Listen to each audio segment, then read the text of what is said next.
Good morning. As we continue our remote lessons, it is Monday, May 18th.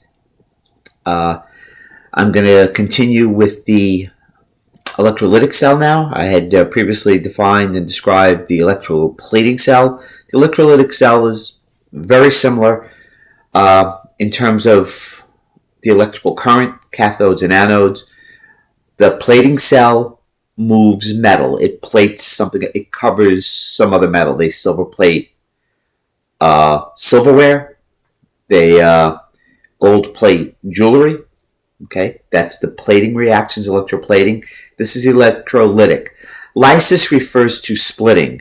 So it's the use of electricity to split. For example, water can be split into hydrogen and oxygen. The electrolysis of water provides hydrogen and oxygen. There are a couple of different types of electrolytic reactions. Pure substance solutions. Okay.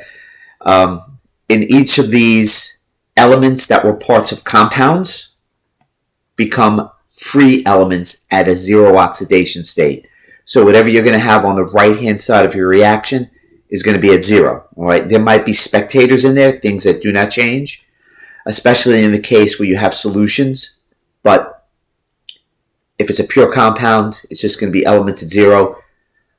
They could be a little bit more complicated if they use ternary compounds. Any of the examples on the Regents exams are pretty much binary, so they look fairly simple. I'm going to do two examples, both of sodium chloride, but sodium chloride in solution, and sodium chloride pure, and maybe I'll do three just water pure, and I'll try and explain all of these. Hold on. All right. If I have NaCl, I can electrolyze NaCl and split it into Na and Cl. The equations would look like this. Well, first let me write my title. Electrolysis.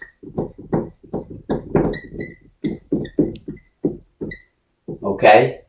And if I have NaCl, it would yield, this is plus 1 minus 1. It would yield Na at 0 plus Cl2. Remember, that's diatomic, so we write it as Cl2. We would have to balance this by putting 2 here and 2 here. That's our electrolysis reaction. And sometimes you'll see over the arrow, electric, meaning electricity is used. It's not really reacting with it, but energy is put in. It's endothermic. Or it could be NaCl plus energy gives that. Okay? This would be molten NaCl, liquid NaCl, pure. We can do this one. Now, this is a little different. NaClAQ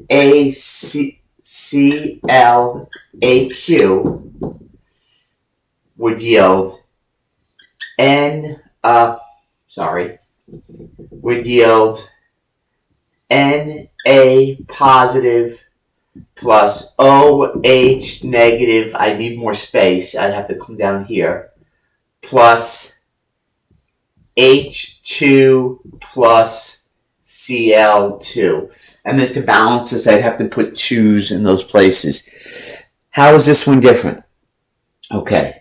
When you electrolyze NaCl, and NaCl still gets electrolyzed in the system, but when you electrolyze NaCl, you get Na at 0. But if it's a water solution, we get into activities. Okay, and that reference table J stuff. And the more active ones are higher up. Sodium is more active than hydrogen, more active than the hydrogen in water. This AQ means water is present. So as soon as I produce sodium in the presence of water, the hydrogen leaves the water. So the water is actually reacting here. So we can write this equation a little bit differently then. And we can write it as, because where is the OH and the H is coming from? It's coming from the AQ. So we can write this reaction a little bit differently to account or show for that. It would show NaCl plus HOH yields NaOH plus H2 and Cl2. Basically, they mean the same thing, and for any of these, we can write that word electricity over those arrows. Bottom line is this: we're splitting, and we can write these a little bit more complicated. Pretty much on the New York State exam, if you were taking it, this particular one would be the most complicated that you would see. But there are other ones with polyatomic ions involved in it, like nitrate or sulfate, which have reached their maximum oxidation state, which do not oxidize, and then the oxygens in the water would oxidize, and you would get oxygen gas, O2. So there are other reactions that can happen. Clearly, this is the highest level of difficulty that the New York State exam would achieve. Okay, so that's the electrolysis process, right? The splitting. Now let's look at an example of it, where the cathode and anode is, the ions go, etc. Okay, so electrolysis is the splitting. Remember, the charges are important. Na is positive, Cl is negative, because the positive one's still going to go to the negative electrode, so it gets its electron there. That's how it's reduced. When I diagram it out in the picture, like the electroplating cell, you'll see that. Okay. As far as all those other things that I told you in the last video lesson, I guess it was Friday's lesson, that's all the same. Cathode is still negative. Well, cathode is positive in the battery, negative in the electrolytic and electroplating cell. That didn't change. That's all the same. So I'm going to start off with my battery, because you need a battery, or quite often they put voltage source. Could be, like a transformer or something that creates direct current. Batteries create direct current. Anything like that.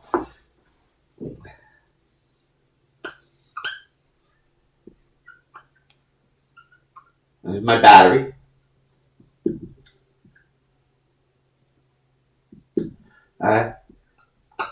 Those are my terminals, positive and negative. Okay.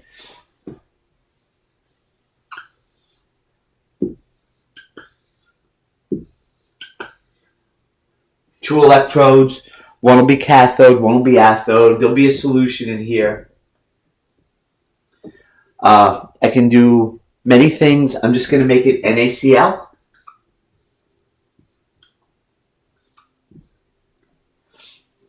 Actually, I won't even make it a solution. It'll be molten NaCl. When you dissolve, when you melt an ionic compound, the ions separate. They maintain their charge, Na positive, Cl negative. That's why ionic substances can conduct electricity in the liquid state. So now I'm going to connect my electrodes. This one was negative, so this is the anode here. All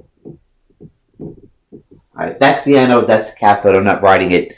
I don't have a great big board like I would in a classroom. I got a little board space, so I'm doing the best I can with the space that I have. So if I'm connecting this to this, right, I connect it to that one. If this is anode, remember we connect anode to cathode. So this is cathode. And since this one is negative, this one is negative. Okay, easy enough. Okay, now, since this is cathode, we're going to get reduction here. I'm going to write down what happens at the cathode. Okay, cathode, it's going to be cathode is reduction. Reduction, the positive one is going to go here. This has got electrons on it. The positive one's going to go here and get electrons. So Na positive plus 1 E negative yields Na at 0. All right? This is NaCl here. It's going to change to Na. The other electrode, which is positive, okay, we're going to connect it to the other one. Okay, I'm going to put a little hook here so I can carry my wire over it. Put another little hook here so my wire goes over it so you can see it. This one is positive. This one is the anode. What's going to go to the anode? The chlorine migrates to the anode. Okay. And since the anode is positive, it's going to suck the electrons away. So at the anode reaction, I'm going to have an oxidation. Cl negative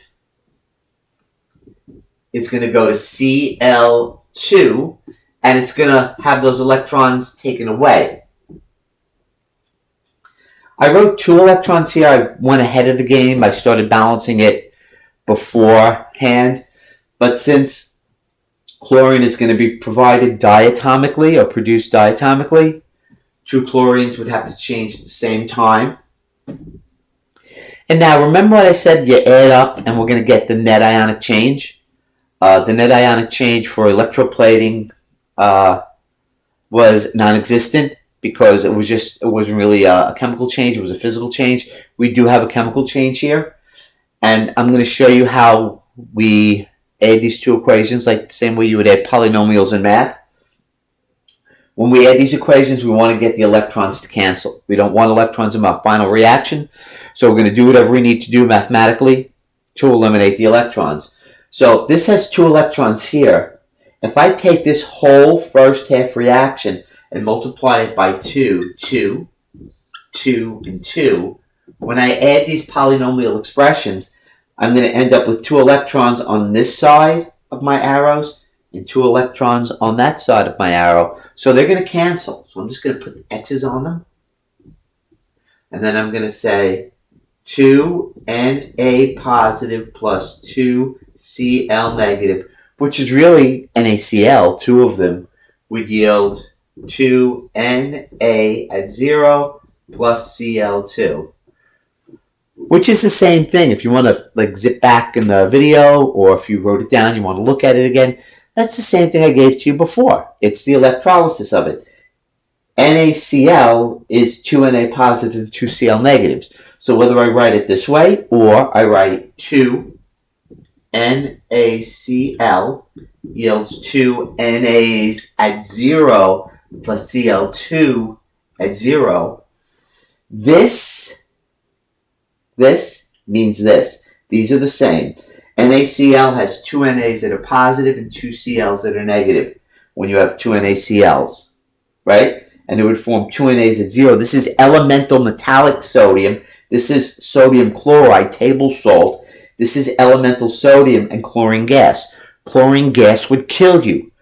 If you don't have sodium chloride, you would die, right? So this is a chemical change. The chemical properties of sodium chloride are very different than sodium and chlorine. In the electroplating, the gold metal is the same whether it's on the ring or on the bar that supplies it. So electrolysis is a chemical change.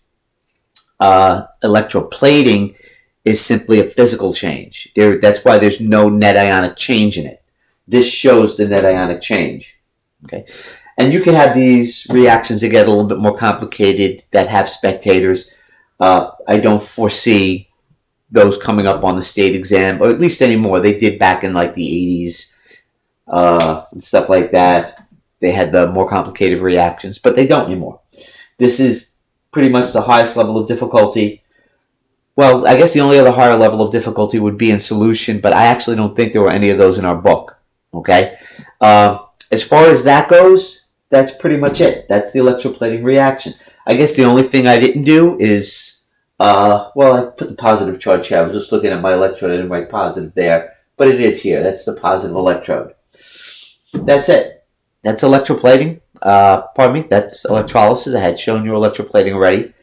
What I think I'm going to do is give you some questions to do based on this and the other lessons, the other 2 lessons that we had on the cells, the electrochemical cells. And this week's Zoom lessons, I'm going to review them with you. I'll probably assign a few more multiple choice questions that go over the whole topic, give you a video review of those on Thursday. No, not Thursday, because I'm going to be Zooming on Thursday with some of the classes. Do that on Friday.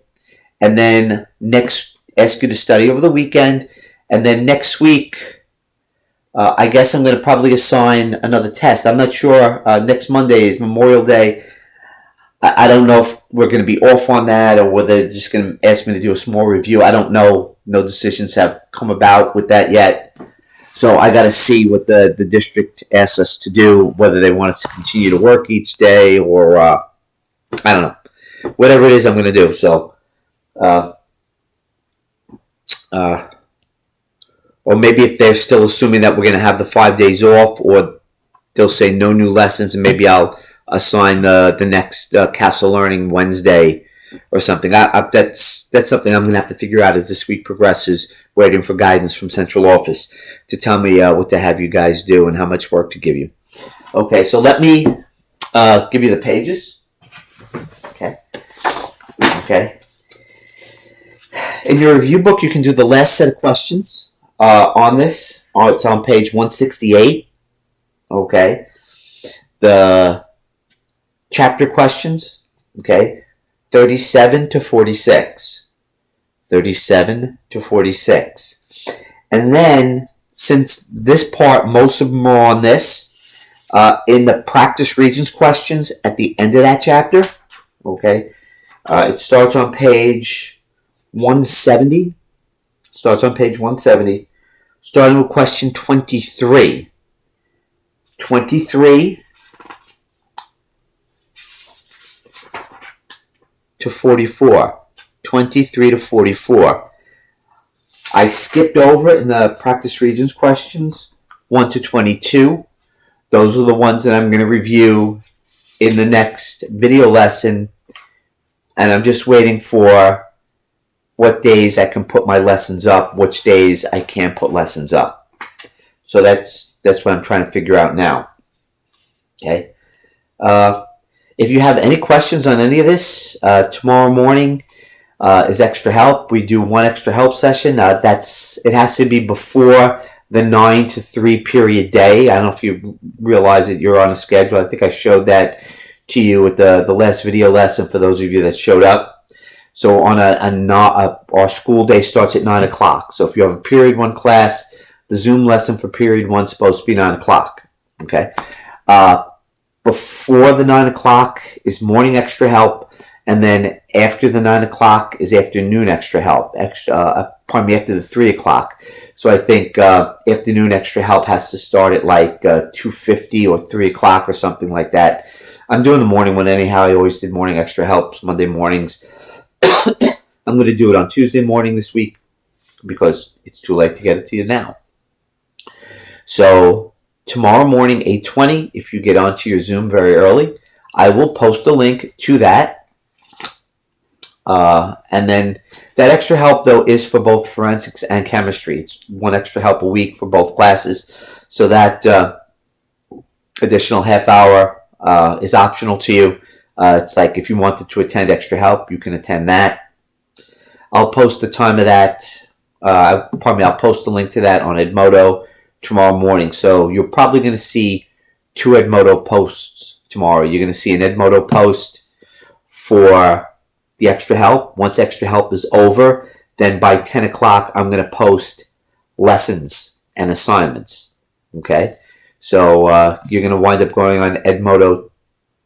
Well, you're going to go on Edmodo your normal amount of time, but if you're coming to the extra help in the morning, you're going to have to go on one additional time. You're going to have to go on for extra help and then your regular class. The extra help session at 8:20 does not substitute the daily lesson. Okay? Hopefully you have a great day today. Hope you had a nice weekend. The weather was actually pretty good this weekend. Hope you guys got to enjoy it a little bit. Be good. Take care of yourselves. I will speak with you tomorrow. Bye-bye.